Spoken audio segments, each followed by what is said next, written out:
Whoa. Huh. Yeah. What is it good for? Absolutely nothing. Sing it again, yo. Whoa. Ha. Yeah. Good guy. Why would she do the Jackie Chan version of that? Right. I did not do that. You know that was the original title of War and Peace, right? What? War, what is it good for? Oh, I didn't know that. Yeah. Oh yeah. Wait, what's that reference to? Seinfeld. That's right. It's so good to have you guys here. Is it though? Yeah. I feel like TigerBelly. if three of us are here sitting in these seats, I do feel like there's a couple of podcasts that are not being produced. Oh, there's no uploads next week.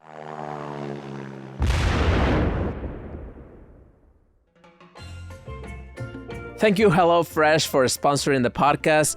Go to hellofresh.com/SOSfree and use code SOSfree for free breakfast for life.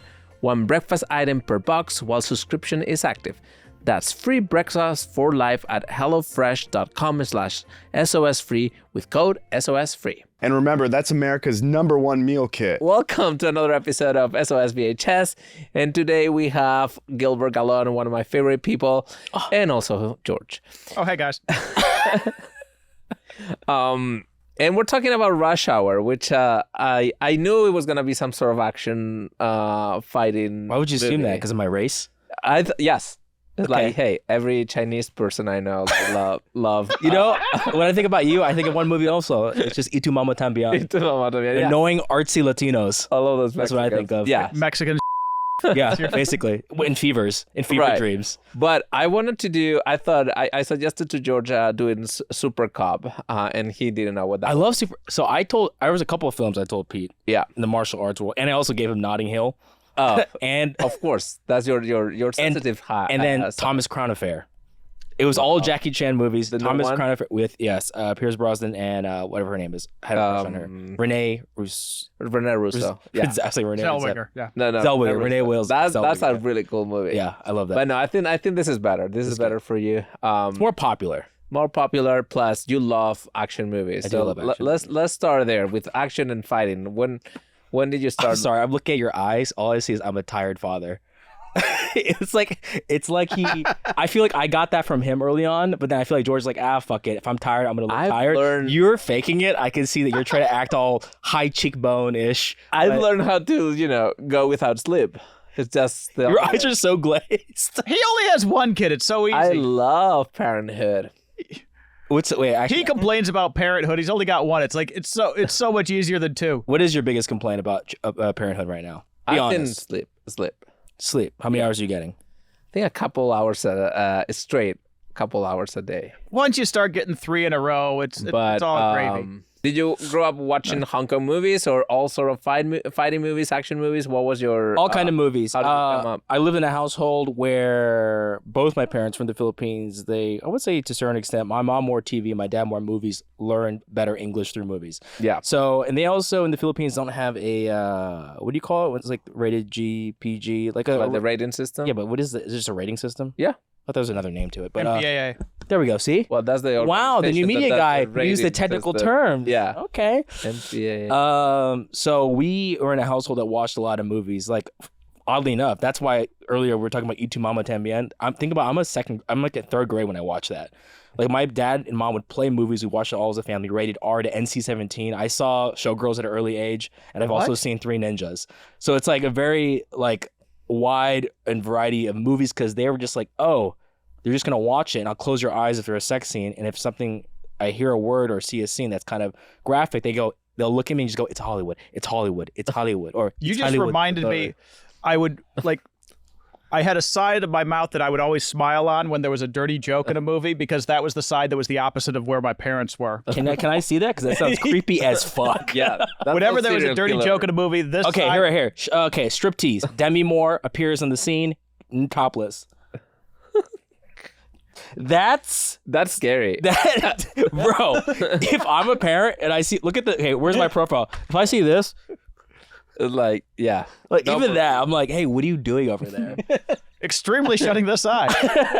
Okay, so why does Rush Hour have a special place in your Uncut heart? Philistine here. It is because of Jackie Chan. Truly is. Obviously, Rumble in the Bronx, one of my favorite films. Mr. Nice Guy. Drunken Master, and then Rush Hour. I think the first American film of his to really have him cross over into the American market. So I remember seeing that film after watching Jackie Chan on VHS. I'm like, oh wow, he has a movie here at AMC or United Artists. Right. Let's go watch it. And I remember it, or just why I gravitated towards Jackie Chan and why that movie is so like strong in my mind or so vivid is he in every movie for some reason he's like never like he's never a cop or he's always a cop but he's never on duty. Or he's like in Mr. Nice Guy, he's a TV chef that gets caught up with gangsters and drug lords, Right. and like beats them all up. But we never learned that. And then like even when he is a cop, he's always from Hong Kong visiting somewhere else off duty. So I love the idea of why I gravitate towards movies like that. It's like, oh, it's Jackie Chan. He's like me. It's not even the Asian thing. It's like, oh, this is an everyday guy, even though he's not an everyday guy. Right. So I think that's why I gravitated towards Jackie Chan. And then Rush Hour, I think, was just like, oh, an American movie. Like I think it was the first movie where Jackie Chan wasn't dubbed, so he actually spoke in the movies. Right. So I think for me, it's just Jackie Chan is the reason why I love that movie. Did you grow up watching Bruce Lee and before Jackie Chan, or was always Jackie Chan? I mean, what is it? You're just asking me all the Asian people? Well, it's just like I love Hong Kong cinema and all the action movie that they, Name two Hong Kong cinema directors. John Woo. That's Okay, my good. favorite. Okay, a very American one. Yeah, that's American one. And then let me go with Stanley Ton, who did Wow. Rumble in the Bronx and Super Cop and all of those Jackie Chan movies.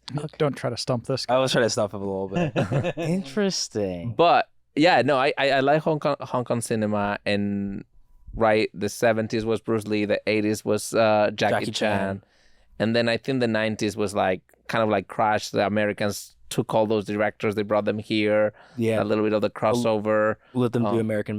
Didn't John Woo do like a Mission Impossible at one point? Yeah, Mission Woody, Impossible 2. Impossible 2. Yeah. Then he did Face Off. Face Off, yeah. Like and it kind of like revolutionized a little bit the way that they did it over here. I think it was a fun crossover. Oh, but that movie though also Rush Hour. Yeah. Funny. Pure comedy, American comedy. I watched a think piece the other day, and I was telling George about this, where, or maybe it was Pete. It was like people are complaining like, oh, Rush Hour is a problematic film now, and I'm saying it's not, and it still holds up. Me, a white guy, and a black guy watched it. I was like, hey, let's just all watch it. Right. We still laughed at every single joke and go, oh, it still holds up. I think it's funny and it doesn't have malice, but I think there's, so the airplane opens up. Jackie Chan walks in and Talk about the music. what you hear, a gong, dong. I mean, I've watched this other podcast called Bad Friends. I feel like a gong Right. hit every 4 seconds. True. And that guy's Korean. But that's kind of like self-aware. I think Self-aware when Andrew does it. Yeah. Yeah, it's self-aware when the white guy does it, I'm obviously. just saying, like it's playing into that joke as a trope versus I'm not sure. Okay, how about let me challenge You don't think Rush Hour Brett Ratner was like, I don't think This they is- were sensitive enough in 1998 about all of that stuff. Let me ask you a question then. Director, you too. What music would you have loved to play when Jackie Chan walked out of an airplane?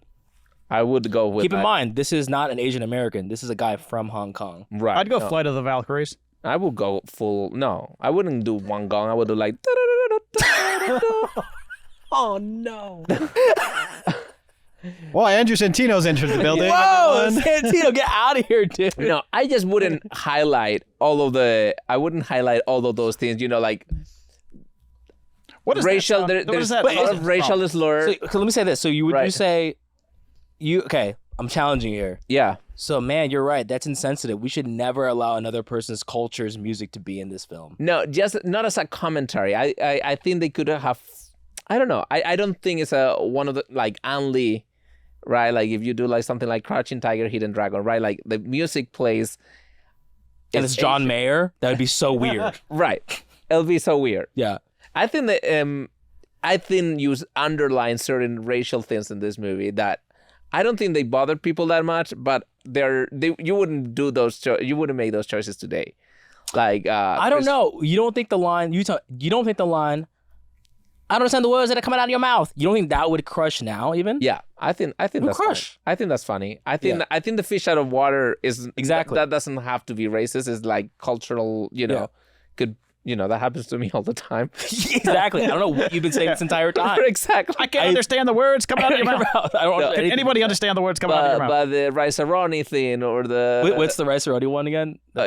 He just calls Jackie Chan Rice-A-Roni. Right. I mean, Come on, Baloo Breath, listen. But look at Didn't you see the movie? All right, shepherd's pie. It's fine, guys. But I just don't think it's done with like... Yeah, I think okay, it's fine. good. Okay, full context. But- Brett Ratner, director, he's canceled now. You go look that up. Now it's not okay. Okay. But what? What did he do? I missed What? this. Wait, Oh, you you don't- did? Stop devil's advocating. No, this. no. I don't know this. You don't know which Brett your Ratner. favorite? Which remember you told me one of your favorite movie production companies is Weinstein Company. No, I did not say that. Yeah, you no. did. Hold on. Yeah, Did not say that. Did. He Well, loves Shakespeare in something Love. similar to that. Oh man, see, this is what Gilbert does to me. Something similar to that. But okay. Yeah. So rice-a-roni, very funny. I feel like that's something I would say to an Asian person now, Right. a friend. Yes. I agree. I think the jokes are funny, Well, but it's okay because it's a black guy saying it, so that's what makes it all right. And I think Did we have these jokes in Shanghai Nights? I mean, I don't even remember any jokes in that. right. I don't remember. I just so remember all I hear is, yeah, all right, yeah, Jackie. That's all I remember. But no, it is. I bring Funny, but this Yeah. conversation. It's Yeah. interesting because I was like going back. Someone did a whole video essay on this. I was like, oh, here we Oh. go. Which I thought was actually really well done. It was like even split. I would say even Asians back then, you had this a lot of like the university professors. Oh, this is a step back. It was entertaining, but I had a knot in my stomach watching some of this stuff. Right. But then you'd have like, let's say the common man, like just wait, from the time or now? even from the time. Time. But even from the time, you had a lot of people like, oh, this is amazing because this is how I would talk with my other like minority or immigrant friends or just Yeah. friends in general. Is we'll jab at each other like this because it's silly. Yeah. Right. So they felt like actually I saw myself in that with how I am with my other diverse group of friends. Yeah. I agree. Even back then. I agree. I think that is. I never liked the PC culture that much in terms of like canceling people or they You just sure? Because your hair looks very PC culture. Right now. exactly. What is that? Woody First of all, Allen is still his favorite director. yeah, he's great. Mm-hmm. I'm talking about his character. He's great. His Movies are okay. Age is a construct, But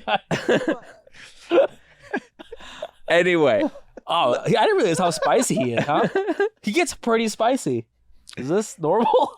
This is the spiciest he ever is. He usually leaves his jokes at the door when he comes on this show because he wants to show his nerd side and like, oh, here's how you talk to every movie. no, but This is the longest he's gone without a Tarantino reference. I'm pretty amazed though. Actually, Tarantino, Chris Tucker's, I think best role has that opening of Jackie Brown, Oh, and that also comes full circle with this conversation of is it insensitive to use racial slur if it makes sense for the characters, even if you're a white director, a white writer, all that. So to me, that's never been a problem. But I'm not from here, so meaning like I don't have any. I'm not associated with any of those. I have never suffered, I guess, through language any verbal assault. So I don't know. It's just I'm not sure what the right guys? line you is. see but- Andres out on the street, just say racial things then. Right. It's just like one of those things that I think Hey, in art. paella breath. you are okay. You should have a sense of humor. You should Sure. and that's why this movie doesn't offend me. I don't think it offends people. I just think it's not particularly sensitive. Sure, no, I get it. Andres, we're going to Vegas soon, Yes. but today we don't have to be in Vegas to gamble. We have my bookie now. I know, and thanks to you, I'm not a sports person, but thanks to you, I learned my I have my bearings, and it's been pretty easy to bet on the NFL and like college sports. My wife loves college sports, so Yeah. it's pretty easy and fun. And you can see why I get so excited Right. about it and why when you call me on Saturdays and Sundays, it goes straight to voicemail. And Indeed. I text you back, this is Carlos, my bookie. Hello. Yeah. But if you found a $100 bill on the ground, you wouldn't walk past it, would you, Andres? Of course not. So why are you going to pass up a chance at easy cash with my bookie? Right. My bookie has the biggest online selection of odds and contents to fill all your sports betting needs anytime, anywhere, so you can turn that sport knowledge into cash in your wallet. That's amazing. Bet on the NFL, college, bowl games, or play for a share of big cash prizes in the weekly blackjack tournaments. We love blackjack. We love blackjack. Yeah. Oh yeah, we're big blackjack guys. Catch me and Andres at 5 a.m. at Caesar's Palace or something. It did. Yeah. But if you've been waiting for the right time to get in on the action, that time is now. Make your winning move today. Sign up at MyBookie and use promo code SOS and claim deposit match redeemable up to $1,000. Whoa, $1,000. I like that. I put my seat back. I hope no one behind me is mad. Indeed. Yeah. Again, that's promo code SOS to claim your bonus. Experience the thrill of sports betting right from the comfort of your home. Bet anything, anytime, anywhere with MyBookie. Thanks to our sponsor, MyBookie. Visit mybookie.website/joinwithSOS and use code SOS for a cash bonus up to $200. That's a one-time rollover with a $45 minimum deposit. Carlos, with HelloFresh, you get farm fresh, pre-portioned ingredients and seasonal recipes delivered right to your doorstep. Skip the trips to the grocery store and count on HelloFresh to make home cooking easy, fun, and affordable. That's why it's America's #1 meal kit. I mean, I've been using it for now over 2 years. My wife and I love it. I've never been a great cook, but with this, you get all the ingredients. Nothing is, I don't have to put it back because I use exactly what I need, and then it goes on the trash already used. I never had extra food. It's perfect for me. And perfect for me too, right? Because I'm a divorced man. And you got the super healthy kid. I got I was more in the mood for meat, so I got my Jack cheese burgers, and it was delicious with fries made in the oven. What? I have to do that next time. Yeah, you're with the lettuce wraps and everything healthy, but there's a kit for everyone. Did you know HelloFresh does more than just dinners? From easy breakfasts to start your morning off to 10-minute lunches or satisfying snacks for both adults and kids, HelloFresh has tasty choices for every mealtime occasion. And the best part, no grocery trip required. I do not want to go to the grocery store in LA. So annoying. I see the lines. Yeah. Oh my gosh. Gets to your house, it's ding ding, open. You have your 4 meals. I love it. It's insane. You're driving down Hyperion, you look to your left and you see 1 million cars going in there. Yeah. Oh, I need bananas. You don't need them. And with HelloFresh, you have over 45 recipes and more than 100 seasonal add-on items to choose from every single week. So it's easier than ever to find something for everyone. Go to HelloFresh.com/SOSFree and use code SOSFree for free breakfast for life. 1 breakfast item per box while subscription is active. That's free breakfast for life at HelloFresh.com/SOSFree with code SOSFree. And remember, HelloFresh is America's #1 meal kit. But I think Jackie Chan, to me, he's amazing in everything he does, but in his Hong Kong movies, especially the ones that the dramatic ones, and the action ones, the ones with what we're saying, Stanley Tong and that, he did stunts that were just unbelievable. Yeah. That I don't see in the American way of shooting. The American way of shooting action didn't convey how awesome he was. It was more actually, Chris Tucker could look like he was also fighting okay. Stunt doubles, yeah. With all of the cutting. And Jackie Chan can perform in a wide shot and do a bunch of things that kind of Buster Keaton did in the 30s or in the 20s. Yeah, and I think that's why I love that style. And when those directors came over here and was, I don't know, Super Cop, for example, has those amazing stunts that you don't see anywhere. Stunts or even just fight sequences. Yeah. It just feels it's so dynamic. So dynamic. You feel it keeps moving, and you just can't take your eyes off. He can do so many things. It's it's a circus performance. It's an amazing thing. And when you Americanize the way of shooting, it's still fun, but it feels like it could be a trick, and he can do it without the trick, is what my thing with Rush Hour. Yeah, you're right, because you look at all those other movies, on the filmmaking side, wide shots, right? Continuous takes. Also, a difference in Hong Kong films, no time constraints.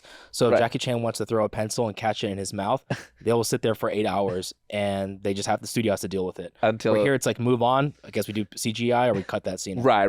Yes. And even the rhythm. If you guys watch Hong Kong films, you see a lot of.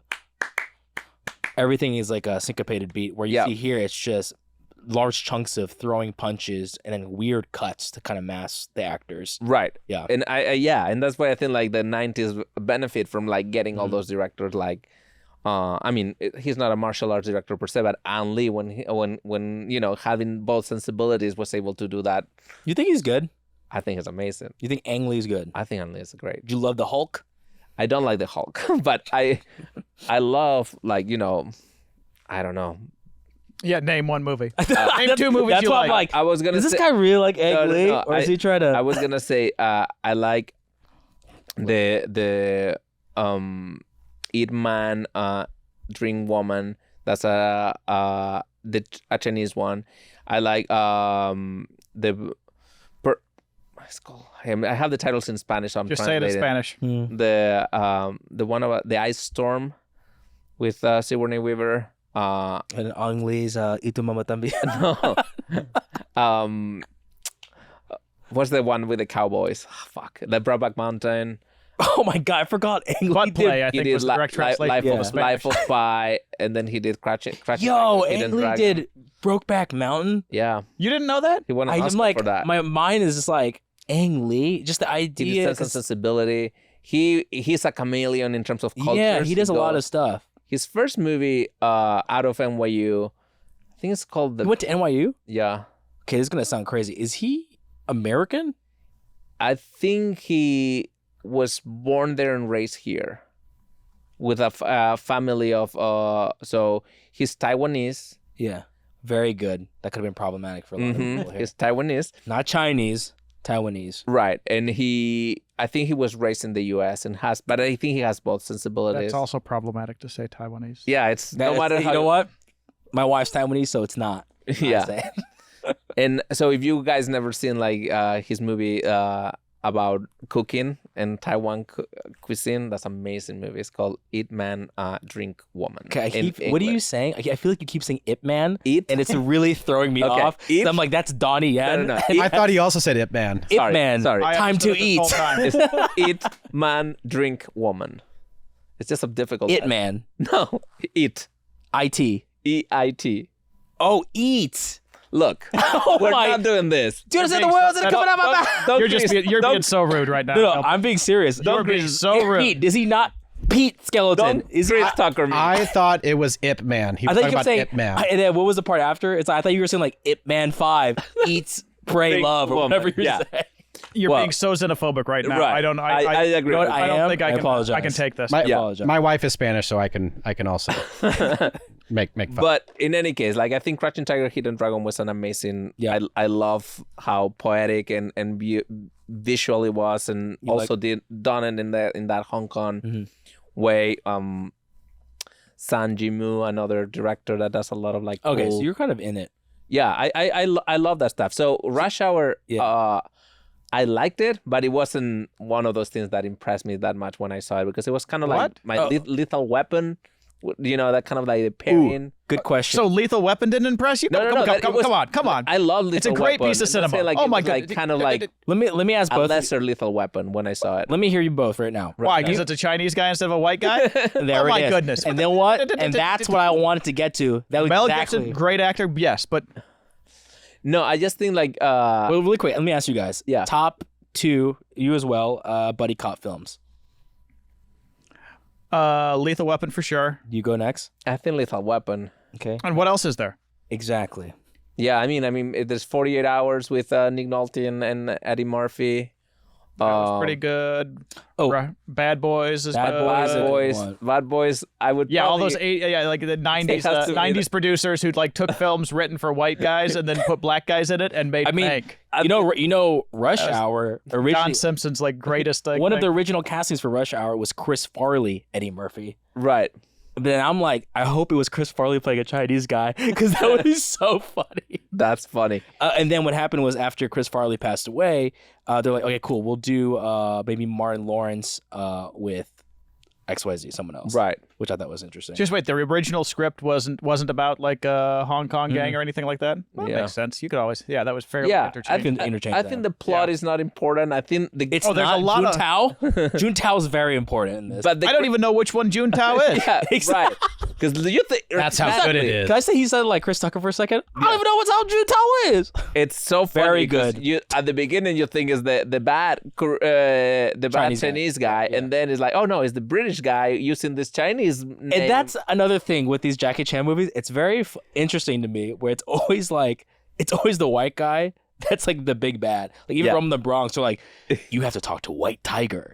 Cut to White Tiger, another British rich guy playing. Right, golf. but I like think that trope. It kind It's of fun. makes sense in the world of like Hong Kong being. I mean, this movie plays British the day of transfer of power from Britain to China. China, yeah. And I think like it plays on that, but it's whatever. I don't mind it. Okay, I so think you don't like their buddy cop combination, is what you're no. That's the thing that I like the most is the chemistry between the two of them. 100%, I think the comedy works. I think it's an odd pairing that is fun.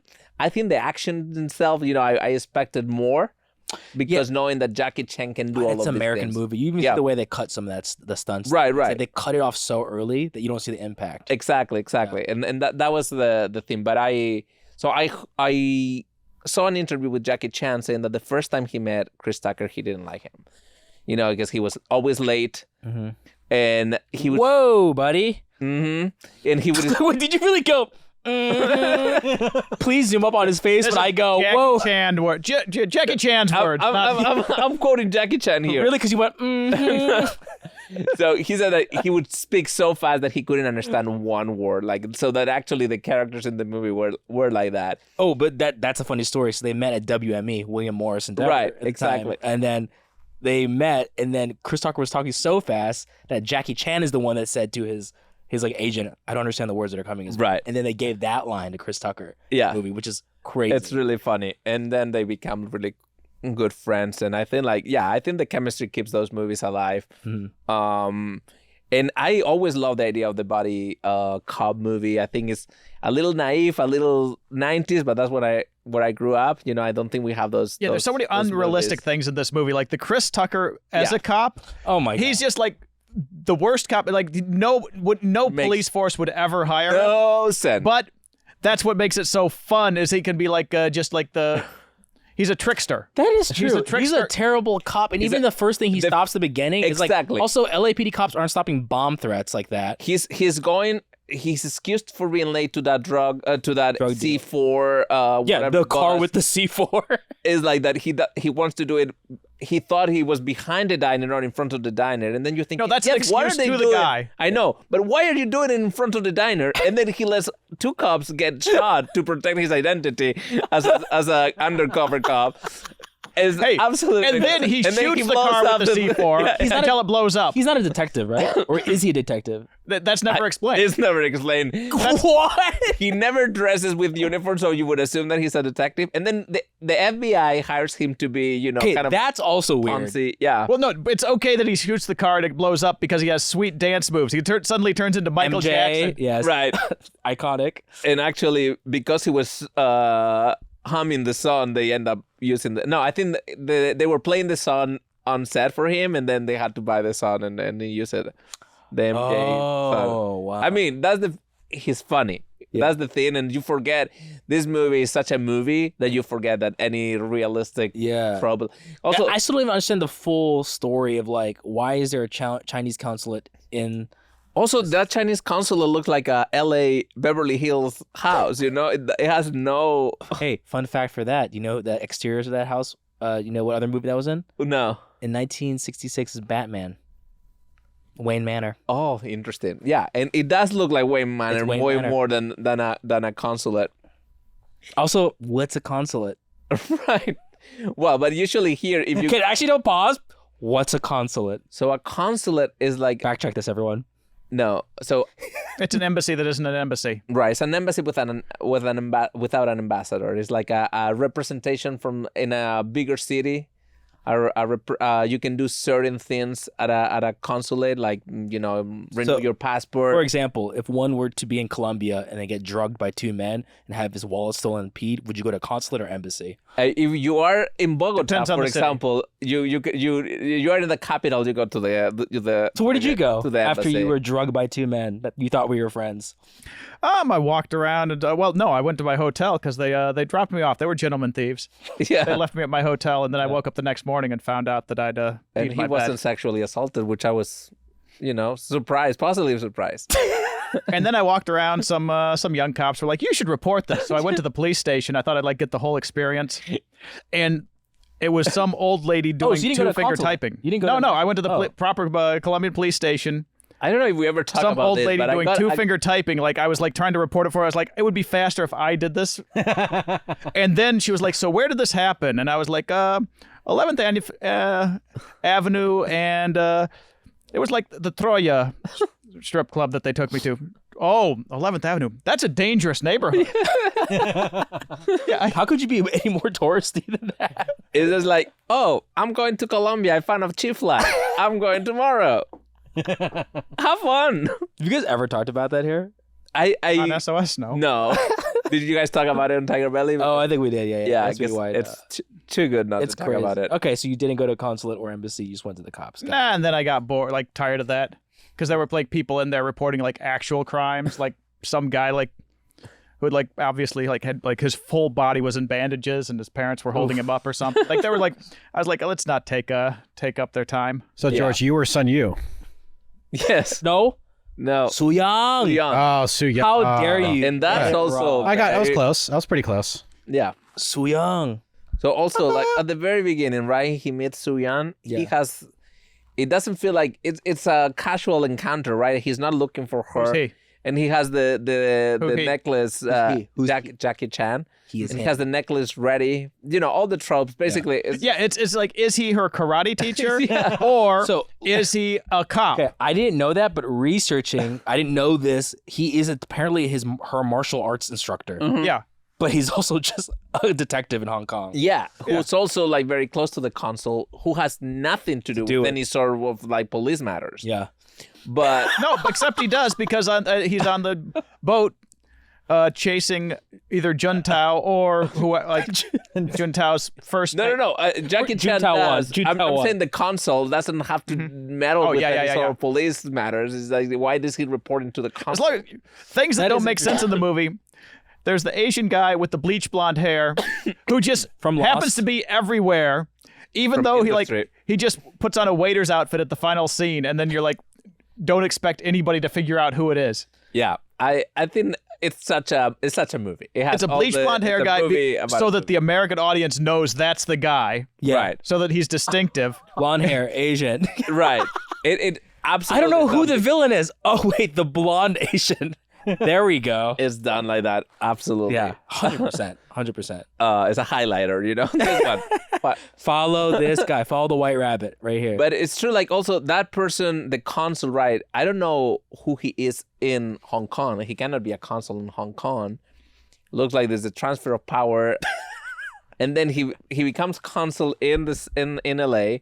Yeah. That makes sense, that they have a consul here, and that consul does something related to the arts and culture. That's what the consulars are for, promote the culture of it. Why does he have this consul $50 million or $70 million? That makes no sense. Yeah, where does he have the money for $50 million US? Is this the government of China? Who you think you kidnapped? Chelsea Clinton? Right. Hey, once again, wow, this is great. Can we go? Do we have a list? I want to hear him do all the Christopher lines. Do we have a list? Because- Oh man, I was like, can we throw it on screen or something? This is the United States of James Carter. I'm Michael Jackson. You're Tito. That one's too long. I'm No, not. you got it. You got Good it. try it. This is You got it. I forgot the whole line. What? Okay. The United States of James Carter. I'm not memorizing a line live on air. Let's keep going. But yeah, because I feel so they recovered this whole art collection, right? Yes, This yes. British guy, and it's not one thing, right? It's a bunch of crates vases, yeah. of stuff that he's stealing. Where is he gonna put this art collection in his house? Also, That Buddha would look great in my bathroom. Also, isn't that valuable? right. I don't know. He's been there for a long time, stealing all of that stuff. But it tracks for an action movie. Stealing something. Right. Very simple. It's Stealing something. Right. Stealing something big that you can hide behind and shoot at, and then. Oh, yeah, what's your biggest laugh of the movie? Ooh. I don't know. Mine was the vase. The vase that he's like fighting two guys, but he's like cares about this vase. He has to tip it up. Then he fights the other guy. One guy tips it goes over. the other way. Then he tips it over. And then someone then he shits finally. I respect Thanks that. for this guy's a punchline thief. Freaking punchline thief. I'm setting it up before I have a chance to finish setting it up. Wow, this is a very. This really is a very. Oh my God. This is a very Chris Tucker. Your guys' relationship is very Chris Tucker and Jackie Chan. Yeah. Accent. That you call pisses me off so much. Clearly they are very hip. Yeah, very hip. Very urban. Can we get George? What's your favorite punchline of the movie? Honestly, I do appreciate, but see how his favorite part that made him laugh was actually physical comedy in the form of action, which I think is amazing. That's the first thing he said. It's Jackie Chan's reaction. Like, I didn't get to my fucking when I laughed because this guy fucking stole it. And then he gets shot. I saw the movie. No, Then he gets shot. So he saves the vase twice and then walks away thinking he's great, and then it gets shot behind him. And Jackie Chan's facial reaction is like what puts the punchline on that joke. Yeah, I can't think of an exact moment. I do really, I honestly laugh a lot at all the lines you said. Like anytime Chris Tucker said something to Jackie Chan, I was like, this is hilarious. Yeah. It's funny to me. His reaction, I think that's why it's a really good. I think one of my favorite moments is that montage when Jackie Chan teaches Chris Tucker how to get the gun. Oh, apprehend the gun. And then they walk away both dancing at the same time. So one teaches him how to dance and the other one teaches him how to move forward. And then they both walk together dancing. I thought that was a but continue with the plot. Sorry. great smile. I was just wondering how these guys go for the console for money. I mean, even if he was like he's a rich guy. $50 million. Even if he's consoles are usually rich people who bribe, who spend money to help campaigns, and then through campaign funding get their jobs. I will say $50 million is a lot of money in 1999. So I think he's an independently wealthy person who becomes gets into politics through wealth. That's a lot of analysis. No, it's obvious. Everybody who's in an embassy, like, but here's the thing: we're breaking the down ambassador and the council are all rich people who paid for those jobs. But it's the international system. Here's the thing again: this whole time I've never even questioned this until this moment. Right? It's track with me, politician, The part that consulate from China. No, probably here's has the lots part of that money. doesn't make sense. Right. Here's the part that doesn't make sense.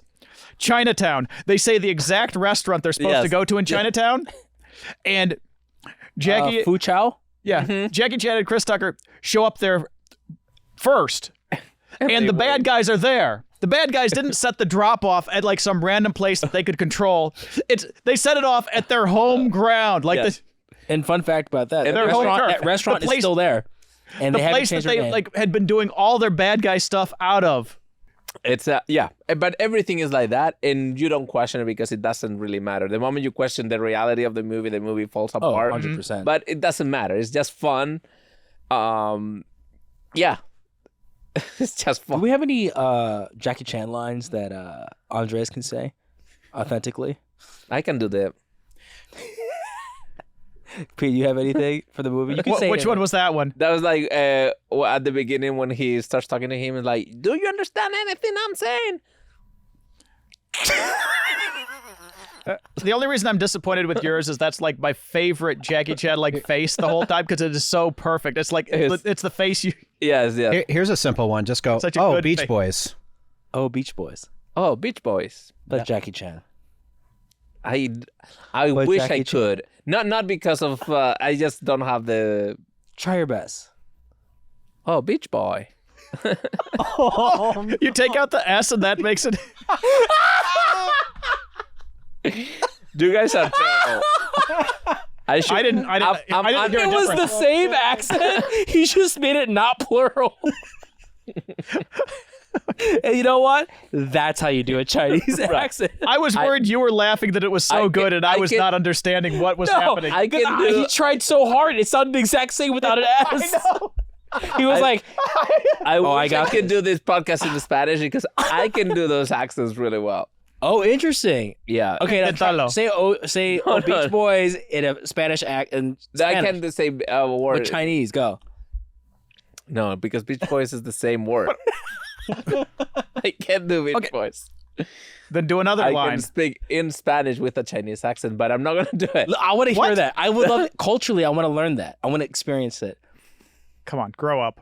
Do it. Okay, just say Grow this. up. Just say this. Grow up. Okay, just Grow say up. this. I don't care about you. I don't care about him. I only care about the girl. She's 11 years old. Hey, you're talking with the producers of the top Asian podcast Come on, dude. in America. Right. In Spanish. I don't care about her. I don't care about you. I don't care about him. I care about the girl. She's 11 years old. Stop giving such long lines. it's like you give lines Okay. to say. Oh, sure. It is. No What the me importas tú, no me importa ella, only me importa la niña. That was Chinese? No, That's that was the good. word. That was the word. No, because he switched the L's and the R's, but it's the most. Oh my But that's the god. most childish version. Yeah. That's I'm telling that's like a kindergartner doing an Asian accent. He's like, I am so good at doing Asian accents in Spanish. you. Again, I got caught. That's very funny. I like that. I am so good at doing lice. I eat lice. That's his version of it. True. I got We're going to Disneyland to go on a roller coaster. Oh my god. All right, next. Oh my goodness. You were awful at accents. You've been hiding behind this your whole life. Juntao, guys. Back to Juntao. Oh, you were an idiot in Spanish. I'm an idiot in You were so Daryl, dumb. Daryl. in every language. Oh my god. Speaking- I thought you were smart. Do you know what this You is- just had an accent. Now you are truly dumb. You know what this is reminding me of? It really does remind me of our trip to the Philippines. Oh my god. For anyone watching right now, I traveled with these two guys to the Philippines, and this is all this was. Yeah, this is our dynamic. It's usually him smiling, him getting upset, yelling at him, but he's not affected by any of it. I'm just like, this is great. And we're usually at a breakfast buffet too. You're so stupid. And he talks to himself all the time. Get it together. Thank God with this skeleton, You don't know how somebody's Get it together. We're live here. Anybody who's We're live, recording. just Make back sure me it's up not with this. live. Yeah. Oh no, it's not live. I'm just kidding. Okay. More Rush Hour. Favorite scene. Favorite scene. I like the Buster Keaton beginning where you first meet Jackie Chan and Chris Tucker's trying to pawn him off to do touristy things. You get to actually see, it's like introducing Jackie Chan in a Western audience. Yeah. Like hanging on the Hollywood sign in front of the Chinese theater. It's like all that stuff was like, oh, that's fun. And then him breaking into the consulate, I guess, Wayne Manor. Right. Him like jumping the walls, doing all that stuff. It was like they gave him enough Showing his Jackie Chan superpowers. that he Yes. could do, which I thought was cool because a lot of those were wide shots of doing the actual Yes, stunts. you can see that he can do it. Yeah. So for me, it's that sequence of him getting to Yeah, Zima. him getting out of the bus, like by all of those things are awesome. Yes, basically, getting to shout out to Zima, who was also an arrival as the Chinese admiral or something. Yeah. I mean, He's in everything. everything. Okay. What was your favorite scene? I think for me probably is all of the physical action that is seen. When you could see him like shine. Mm-hmm. And then I like the moment. Just all the physical action. Yeah, the physical every action, scene with action? when you see him shine, basically when you can see him on wide shots and doing all the special stuff. Because What's your favorite scene from The Hangover? The one with the jokes. no, when you see him being not cut like in most of the other scenes. Yeah. But I think probably my favorite scene is that summarizes the movie is the two of them in the car with the "Don't touch a man, black man, black Oh, man's that's great. radio." What does Jackie say? What's your favorite scene from Schindler's List? Oh, the sad one. I Wow, can he's tell. still thinking about the Run Hard jokes. Don't worry, he'll do that a couple more times. He'll run out of steam eventually when we don't pay attention. What's your favorite scene in Citizen Kane? Oh, the one in black and white. There we go. How do you hide? Okay, UCB, you gotta hide in that. That's Yes. tough, buddy. You have one more left. Yeah. So I'll let you think about that. You gotta hide the fuck out of that. Dad, I should have said that for the last one. Yeah. Good luck. That's the third. You did 4, so now I have to do 5. Yeah, you have to keep going at least for another 10 minutes. Emma cut the weakest one of those, so that's the third one. Okay, wait. So, like the very beginning, like he never touch a black man's radio. But what did Jackie say? I feel like he did that callback at some point. Don't touch a blah blah blah Chinese man. Gun? I don't know. I just remember it being really funny because he'd always just call back with Chris Tucker. Yeah, I don't remember that. If there's a callback. Oh, to that. I have another favorite scene. Yeah, the end credits. The Hong Kong style cinema end credits. The best part. Gefilte fish. Okay. Oh, you hate end credits, huh? Oh, he does not consider them as part of the movie. No, it's just like, again, like there's so much of the bloopers, the self-awareness of it. It's not as fun for me. Really? Yeah. Like everything. You're a real movie magic guy. You don't like to know how I things were made. I like the movie magic moments. Do you know how Revenant did the bear? Yes. So you do like No, but not during the movie. That I learned later, So, The best of those end credits is when Chris Tucker saying those three words, you can't get them right, the shishini or whatever. Oh, and Jackie Chan's like, it's 3 words. I did a whole movie. He can't say 3 words. That's an awesome moment. I think there was the airplane where he's like, gefilte fish. Gefilte fish, right? Is that one too? Yeah. And the great thing about those type of credits in the Hong Kong movies is sometimes you see the real thing, going wrong, like the Super Cup thing, for example. Yep. Michelle Yeoh doing the train with a motorcycle, and that's the insanity. Yeah. It's like, how can someone get away with shooting that? Type of Rumble in stuff? the Bronx. They reveal in the end that he sprained his ankle or fractured his foot, like the third of the movie. Right. So he did the whole rest of it after resting for a week with a fake shoe in a cast. Yeah. Like, this is insane. Insanity. Wait, was he like jumping on a boat, or was that balcony scene? It was the boat, It was right? about Yeah. I would totally recommend people to like rediscover those movies because they are such a pleasure to watch and so much fun. In general, the Jackie Chan. Like, I'm actually Hong Kong curious. movies. I'd love to. You guys go back and forth and name a Jackie Chan movie. I want to see who runs out first. 5, 4. Andres, you're first. Go. Okay. Do we? But be faster though. Movies that But we be faster. He made this boring. Just do it in Spanish. Oh, podremos hablar de películas con Jorge. Okay, so I would say, okay, I'll start. Chino. We'll do okay, I'll start. Rush Hour. Rush Hour 2. Rush Hour 3. Good job. Rumble in the Bronx. Mr. Nice Guy. I'm out. Wow. Pete's so upset. A Police Story. Police Story 2. A Police Story 3 Super Cop. There we go. Foreigner. I love Foreigner. Wait, pause. You love The Foreigner? Do you know this movie? No. Yeah, Jackie Chan made a comeback as like a as an older 55-year-old and with James Bond. He still has it. And it's basically, how would you describe it, as Home Alone meets a Chinese old man? Yes, but I think they said that they had a script in 2017 that Jackie Chan liked for a Rush Hour 4. But probably That's going to happen. with Brett Ratner and all of that, who knows? I mean, he's not going to direct it. It's Okay, what happened with Brett Ratner? I didn't hear about this. I got Me just Too. want to know. Me Too. Okay. Me Too. Bad things, and don't just look If at you like, didn't get the hit don't by just- the Weinstein thing. Don't just look at the Me Too. first thing and just think, oh, sexual misconduct. Oh, that could be anything that's like innocent. No, he moved to Israel to get out of the U.S. because of what he did. Yeah. Oh God. All Yeah. these directors. Yeah. He said, got fired, moved to Israel.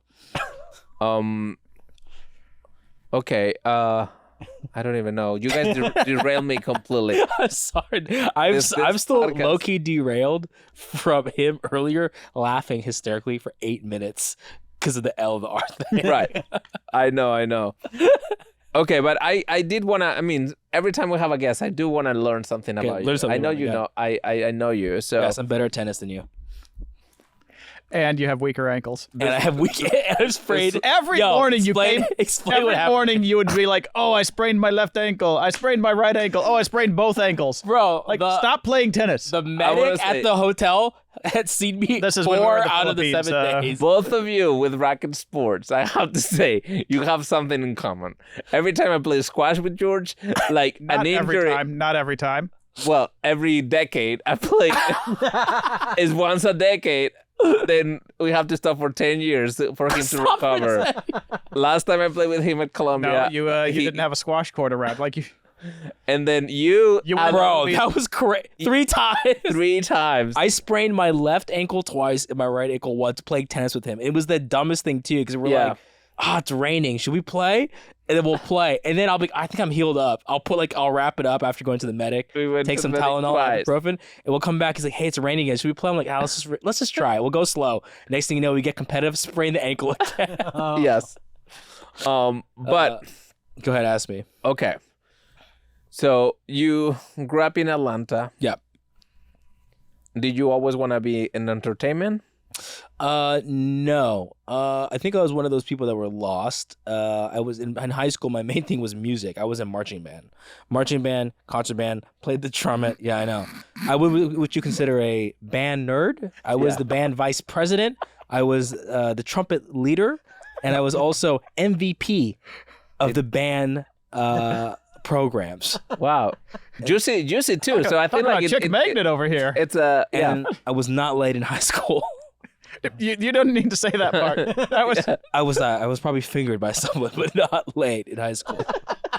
It was the opposite. It was terrible. Yeah. So then I guess in my family, like we love, like all the kids have some kind of talent. So the Filipinos are very push, like, hey, dance, sing, do something. But I never thought about getting into entertainment. It was not until I was in college and I had to drop out of school because I was flunking. Had to. Because I was flunking all my classes, and I was lying to my parents by photoshopping all my grades. Wow, you're one of for those. two semesters. Yeah. Making them straight up, like, I was like, I'd put B or C just to make it look realistic, even though everything was a straight F, because I just stopped showing up to all my tests. Wow. So I can play Call of Duty, Warzone, or not Warzone, Call of Duty 4. Okay. Did they find out? They found out. So I had actually. Did you at least get an A in graphic design for your Photoshop skills? No. Never took that. I was in pre-law. What? In what world would you be into pre-law? Because my dad's a lawyer, so that's why. So I did pre-law. That's for smart people. It was stupid. So you were disappointed. No insult, but like somebody who's failing. Like if Yeah, I probably should do pre-law. if you were if you knew you weren't going to like take it seriously, you should have done something like where you didn't have to take it seriously. Well, here's the thing. This is why I like Europeans. I don't know if it's everyone, but I always hear as an American, they always take a year off after high school, or they take a sabbatical before going to university or college. I don't know if this is true in Spain, but they like to figure out what they want to do. In Spain, they take 15 years off to live at their parents' house and go drink every night. Yeah, which we They're the think it is. laziest country 15 ever. years off Yeah, just to relax and explore. the before world. school, Yeah. before college. No. Oh Jesus! Like I was joking. Andres is 60 years old. so wait, so that's what I did. So I didn't know what I Right. wanted to do. Okay. And then I don't know what it was. I think I saw something happened where I saw Superbad a while ago, and I saw it again. It was starring Jonah Hill, and this is literally the thought: that guy's fat, I'm fat, I can do what he's doing, and that's kind of what maybe the bubble of doing comedy and like, oh, you don't have to be like Tom Cruise or Brad Pitt. So that was kind of my. It wasn't like this guy's funny, I'm funny. No, it was that. Well, maybe a little bit. But it was like, oh, he's fat, I can do it. Okay. It was strictly a body image thing. I was like, he's fat, I could do this. Like representation is important, you know. Very, that's what, very much so. yeah. Very much You'd never so. seen Chris Farley before? You'd never. I don't think it didn't. I guess it didn't include with me because Jonah Hill. Okay, here's Jonah Hill in that movie, also similar to my age, and it wasn't like at that time it was a very Judd Apatow style or Seth Rogen style of filmmaking. Very like you can tell it was improv. You can tell it was like regular people trying to be real, and they were just talking. And I was like, I can talk. Yeah, that's a Columbia University filmmaker. Yeah, Greg Mottola. There you who go. did that movie. Yeah. Greg Mottola. Yeah. Do you know who Greg Mottola is? Yeah, the director of Superbad. Wait, like you guys are all like friends? No, No. He's older, but No, he's successful. yeah, exactly. Jesus. Exactly. So yeah, I did that, Mhm. and then I started taking an acting class, and then I told my parents I was going to drop out of school. That was a whole thing where they stopped not talking to me for a minute. Moved to Chicago, do Second City, and then started the whole process. 5 years. How did the stop talking start? Like, what was the like? So I did a PowerPoint Yeah. I I mean, Was not dropped- to say that's a stereotypical Asian thing to do. No, but it's- you it's- have to explain. I have to parents. explain. Yeah. Stereotypical is just go to school. They didn't care that was. Do you funny. still have this PowerPoint? Yeah. Maybe Maybe I still have it. It Can was. you bring this PowerPoint? I want to see like the bullet points on all of this. I will. If I find it, I'll send it to you so you guys can show it. I read this article at the time. Emma Watson was 16 and she told her mom, "I don't want to be in high school anymore. I want to act." And she wrote this whole presentation of like, "This is what I want to do. I want to be in these movies. These are the actors that I can like, blah blah blah." And her mom apparently received it with like, "This is good." She had a plan. We're gonna take you out of high school. Did she include that she was actually gonna go to Harvard and then graduated from a top school? No, she did not. Okay. Okay. So wait, did she? She did. Like later? Yes. Oh shit, I didn't know that. You forgot that. Well, the part I also forgot was I'm not a white woman with white parents. Right. So I did the same thing with my parents, but I Mark Zuckerberg also dropped out of college. yeah, I'm like him, right? Like Jonah Hill's fat. Mark Wahlberg dropped out of school. I made a PowerPoint, and I didn't want to do it at the house. I was fearing my parents' reaction, so I brought them to a restaurant. And then I printed out the PowerPoint and gave them packets so they would not be yelled at or honestly hit. Out of this fear. Is like a breakup. A printed out PowerPoint? That is the... And I Did you at least put it on color? I think it was black and white. I had pictures in it too. What sucked, I'm trying to remember what sections, how I broke it down. I do remember a budget thing, and I didn't know anything about budget. Did your mom like skip to the back page like, what? Yeah. No! It and was you're like, no, start page three, everybody. I think I copied someone's like LA blog of how to be an actor. Their budget sheet of like, this is how much a car rental costs, this is how much rent in LA and food per week. I just copied and pasted that. And then I think the thing in my mind I thought was like, oh, this is gonna get them. I printed a bunch of actors that dropped out of school. It was like George Clooney, Brad Pitt. And then in hindsight, I'm like, every actor I gave her was the most famous white actor in history. Okay. And I was like, and I used that as my example to be like, look, I can do that. Yes. Because look at all these actors. My main thing was trying to say, they dropped out of school, they're successful. That was my thing. My parents skimmed through that, closed it, no eye contact for 2 hours at the restaurant. They weren't talking to each other, and awkward sushi eating. Wow. Came back That's home. painful. Thought That's I was more gonna than yelling. Thought I was gonna get screamed at. Came back home. Nothing, silent. They just went to their room. And then from there on, awkward conversation. Somehow I convinced them, hey, let me go to Chicago to do Second City. Steve Carell, Tina Fey. They never went to theater school. I didn't want to fucking do that. They're like, they did improv, and that's how they're now doing Second City. Second City. And then, but they said, if you go to Chicago, you have to live with your grandparents, because that's where originally I'm from, born, and you have to do online college. So I was doing community college online while doing Second City. Online meant not doing anything. So I was paying for a semester not to do anything. I was just drinking PBRs and doing improv. Did you keep like faking the grades? Yes, I did the same thing. I did the same thing. And then Just wait, who was paying for college? this one was my mom. Because I was like, I don't want to go to college. I'm not going to pay for it. She's like, no, you're going to do it. I would pay for it. Because why didn't you just like tell her you'd pay for it and then fake the entrance and everything? Honestly, fake everything. He wasn't that smart at that Fake time. was the not, first dude, parts. Yeah. George, I was not smart. Look, I got a scholarship to DeVry. I should have said Here, that. send it here, Mom. You don't have to pay. So, But they said you need to buy $1,000 worth of books. and that's how I pay for my improv. Yeah, level. you're not a mastermind. I'm not. At the time, I was Yeah. not. I Yeah. definitely wasn't. So then I did that, and then eventually I just straight up told her, I was like, look, I'm plugging out. I don't want to do this. And then she definitely stopped. Not talking, but it was more like very awkward. Like conversations were very much like, hey, how are your grandparents doing? And that was it. It was Yeah. in her mind, and my parents, I was like, he's going through a phase, which is like probably the most insulting thing I feel someone can tell you. It was like, when is this phase done? You're like, Yeah. oh my God, this is like my life right now. Right. So we were really close. Relationship kind of tarnished. Then cut to 5 years in Chicago. I get hired by Second City. I'm doing some like shows for Second City. Hired by them. I'm also making money touring with an Asian group that Steve and Yun, Danny Pudi were in. So I was doing that, and they came to visit for like a family holiday, and they came out to like a bunch of my shows, all the sold out shows and whatnot. They flew back to Atlanta, called me individually, not planned. They just said, we get it. So it was like them, I think for them, being like, oh, they get to see a crowd.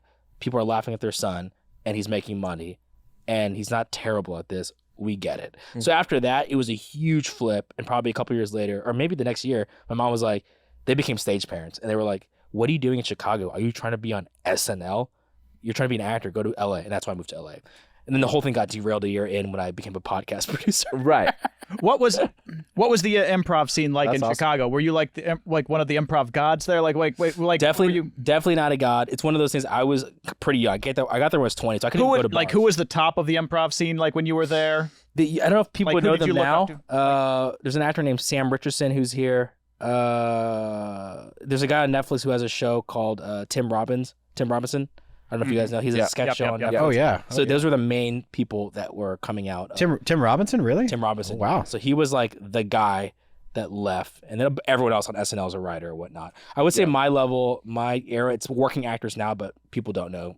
Probably wouldn't know who they are. Right. If you didn't know their face. I think like the stand-up scene in Chicago, like in that era, was like huge and Like who? Hannibal Buress. Oh, probably a little bit before Hannibal. you, right? Hannibal was before. Who's the main guy on Silicon Valley?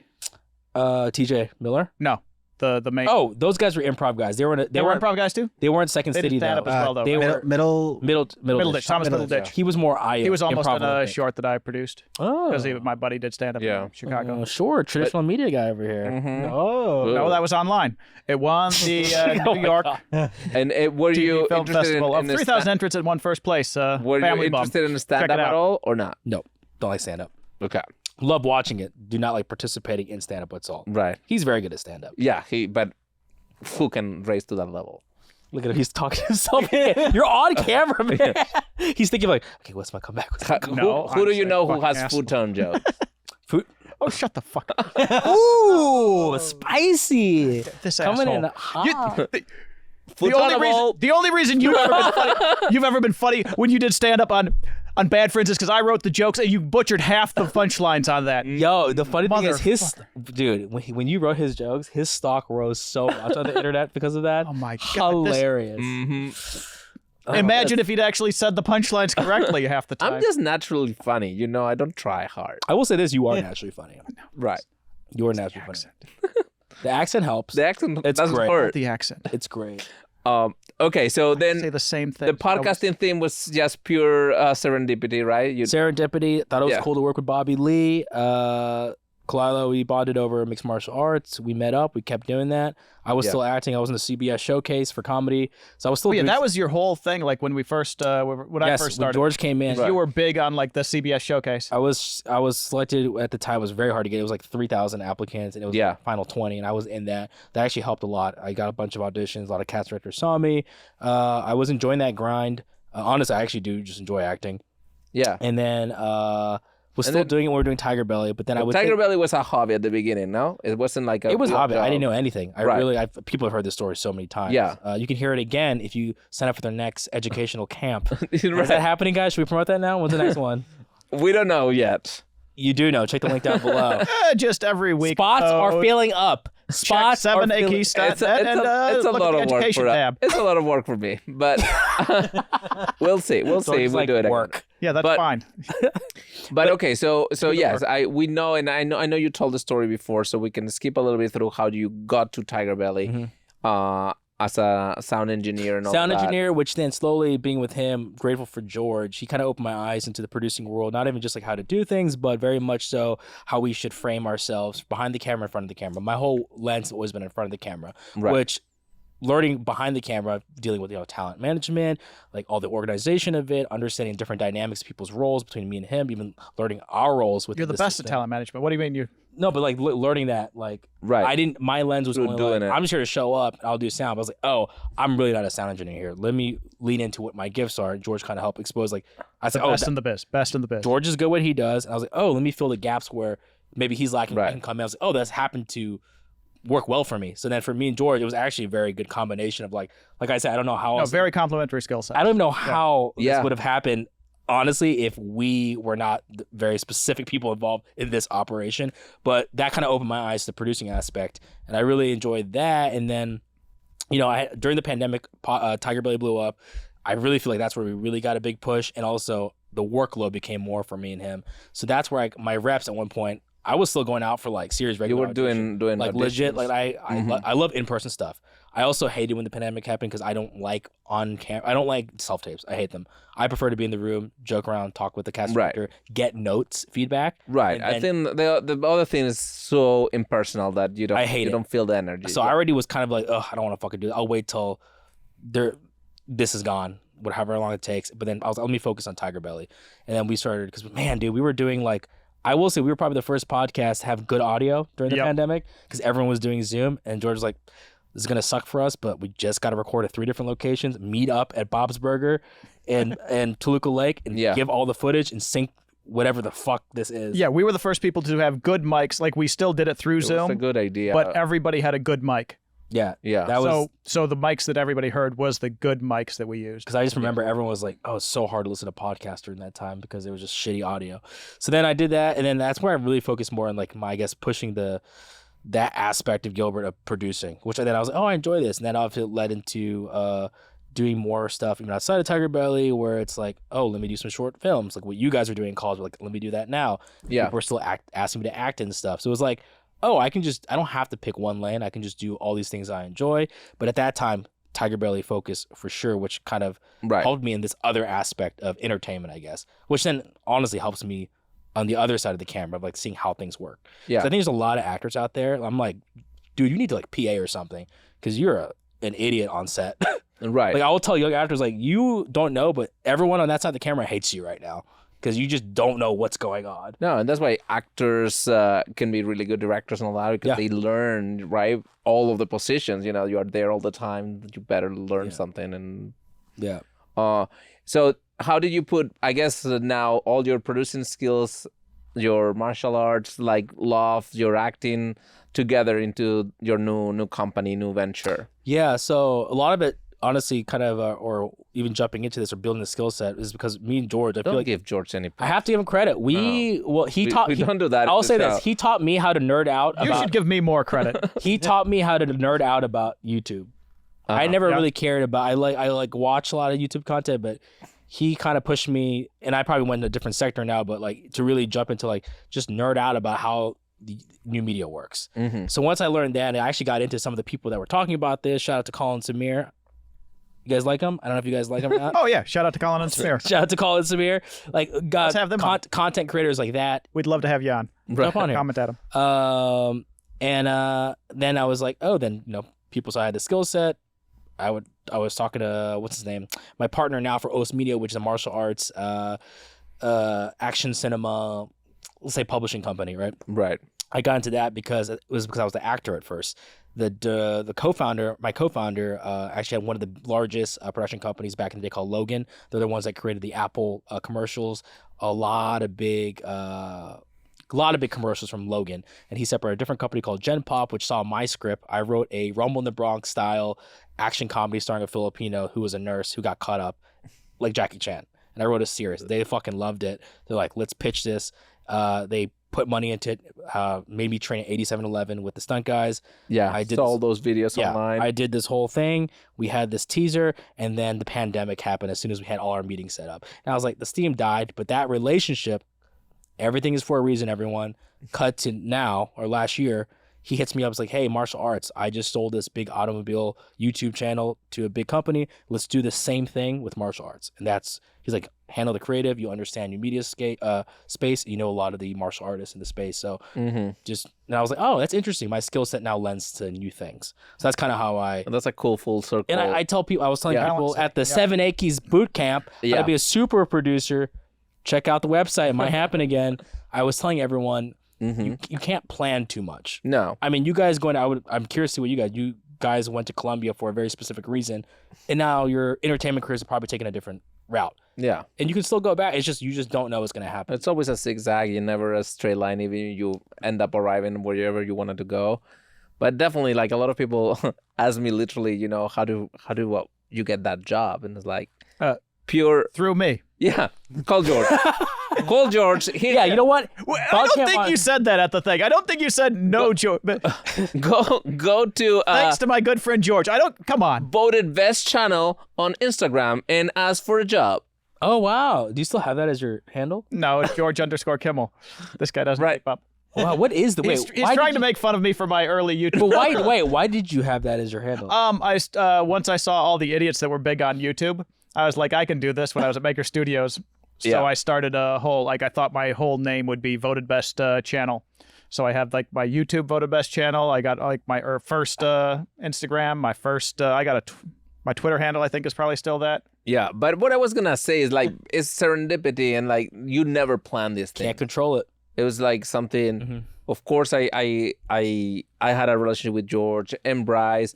Bryce and George have all worked on my movies. George produced most of my films at Columbia, and He worked Bryce on my movies, the ones that I produced. and Directed the movies I produced. Fuck. Jerk. My movies. and I am an author and Bryce of short films. Bryce too. So I knew there was that Which is another great lesson for people listening that want to get into the this space. networking and the I say I don't use the word networking as much. Sure, network. Yeah. But real relationships is why you're here. You guys are Yeah. actual friends. Yeah, So I tell network- people, be real. Like, if you're real friends with someone, you're going to work with them. yeah. That's just- But to be honest, I would say 90% of any jobs I had been because of someone I knew and never through a cold resume. Same. So it's never.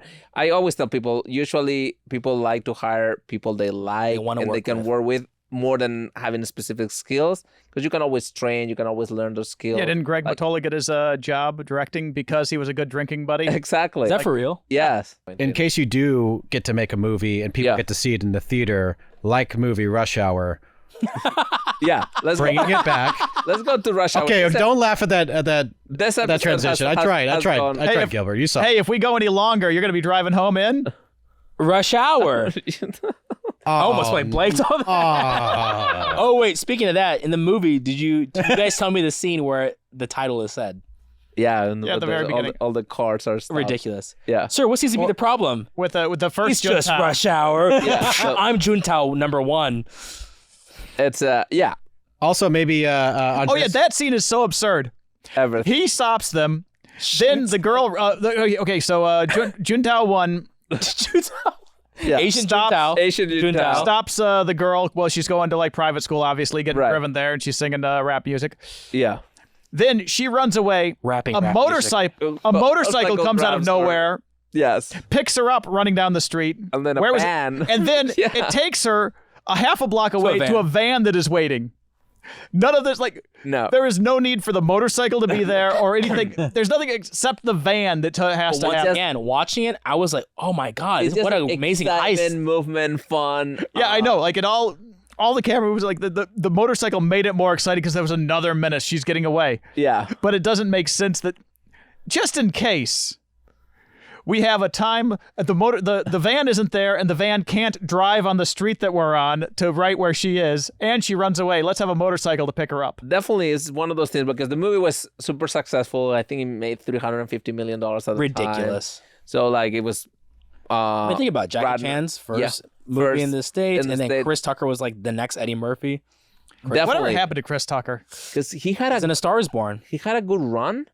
Because he did a few movies back to back, right? They What? had the Fifth Element was there. Oh my god, he was in Fifth Element. Yeah, He played himself, good. right? Yeah, He basically played himself. He, Yeah. he did before this. He did Money Talks with Brett Ratner. Yeah. What are other big things he did? I'm afraid this is gas movies. I feel like I'm confusing with other black. I mean, he did comedians. Silver Linings more recently. Silver Linings. Oh, he was in Silver Linings Playbook. That was right. Yeah, but Oh my god, did I say he was in? you said the Star Who's in that? Is there a black person? No. Bradley Cooper. Bradley Cooper. Yeah. I mean, Lady Gaga? African American actor. No, Medea goes to jail. He was but he did not. He did not become Eddie Murphy. He did not. Jesus, you heard that, Chris Tucker? Well, You did not become Eddie but Murphy. he felt like that at the moment when he was doing Rush Hour. It's like the same sort of role that Eddie Murphy was doing before, and he's as funny in the movies as slapstick he could do the action thing. I think. What was the Eddie Murphy movie? Beverly Hills. Beverly Hills Cop. Right, it's a similar thing, but it never. I don't know why it never crystallized. Yeah, but Rush Hour, man. Classic. Yeah, Classic. And they did 2 and 3, so obviously it was. And 4 is coming up. 2 is good. I like 2. Yeah. 2 was the one with wasn't Don Cheadle in that one? He played like a black kung fu guy, Is that 2? or is that 3? I thought it was funny. I have remember them all like he mixed. was like, "Hey, we're gonna meet this like Chinese like martial art," and it's Don Cheadle. Then they have what's the guy in Entourage the Matt Dillon. Jeremy Piven. Entourage the What? Jeremy Piven who plays in Rush Hour this gay Oh, the gay dude. the gay this is the clothing store. Yeah. So you see a lot of like these characters Yeah. later on when you rewatch Oh, them. It's man. like, oh, That's an interesting Jeremy Piven. yeah. So people that haven't seen Rush Hour, Gilbert, why should they see Rush Hour? Yeah. That's not very convincing at all. Oh my god. What did you? I just choked on Andres' face. Looking at it while he drank water was so weird. His lips quivered. Seriously, what the hell is that? This is why you should watch Rush Hour.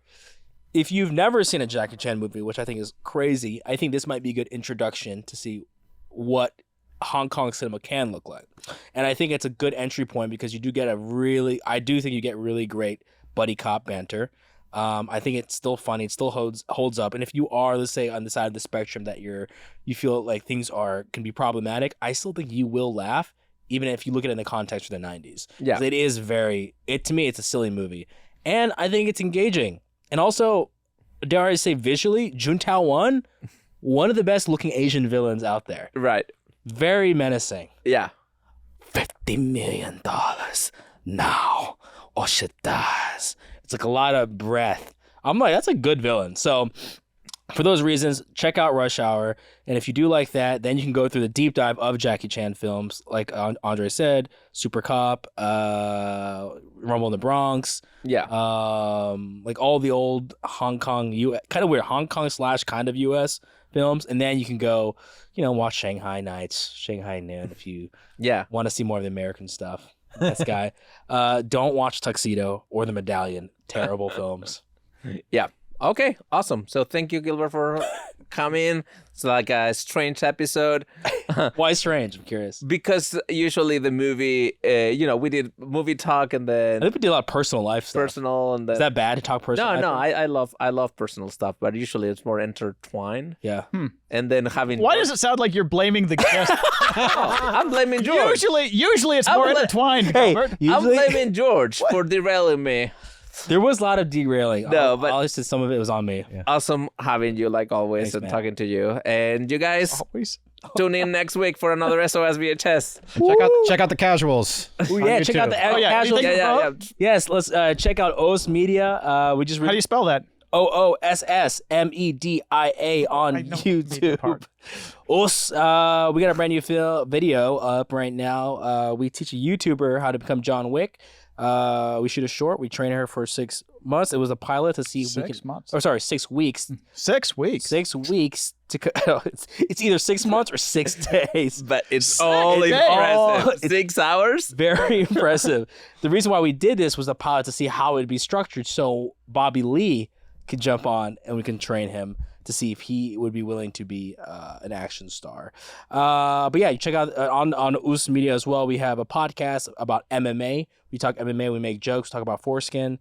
It's called The Casuals MMA, and we actually shoot it here in this wonderful location. If you guys are also interested in booking your own podcast, check out 7ackies.net. Really great space. I've enjoyed my time here. Anything else? Nah, that's all. Wow, that was very good. That was very good. Yeah, I like that. Sounds like Jeremy Pivot. Yes. Yeah. Wait, why did? Yeah, I turned gay for a second. Very good. All right, bye Okay. guys. Adios. Shaka.